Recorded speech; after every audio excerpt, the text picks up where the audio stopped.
માન્ય મંત્રી સાહેબો તમે બેઠા છો, સાંસદ સાહેબ પણ છે. સાહેબ, આટલો મોટો મારા વિસ્તારમાં કાર્યક્રમ છે. કલેક્ટર સાહેબ, પ્રાંત સાહેબ અને પ્રયોજનાજી, શર્માજી, હું અહીંનો ધારાસભ્ય છું. ભાઈ, મને કેમ કોઈ ફોન બી નહીં કર્યો, પત્રિકા નહીં, જાણ નહીં? ખુલાસો કરો. હું ધારાસભ્ય છું ભાઈ, આ મારું અપમાન નથી, મારી જનતાનું અપમાન છે. આ મારું અપમાન નથી.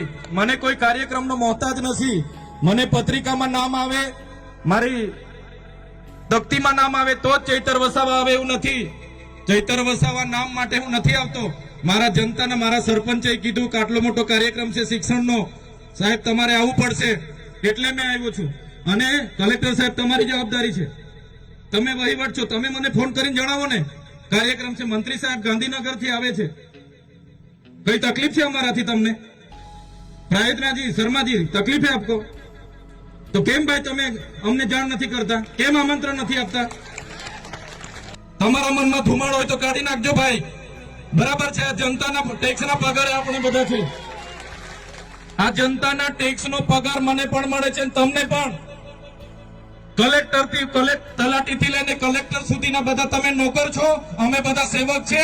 આ લોકો જે પણ કે અમે પ્રતિનિધિ છે, અમને અધિકારો આપ્યા છે. તમે અમને કેમ અહીંયા બોલાવ્યા નથી?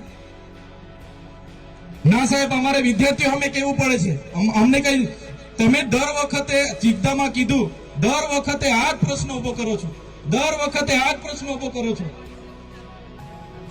ઓ ભાઈ, ધારાસભ્ય છું, લોકોએ મને ચૂંટ્યા છે, મને આમંત્રણ જોઈએ ભાઈ. આ કોઈના પૈસાથી આ બિલ્ડિંગ નથી બની, તમારા ઘરના પૈસાથી બની છે. અરે વિષય પર તો મને આમંત્રણ કેમ નથી આપ્યું?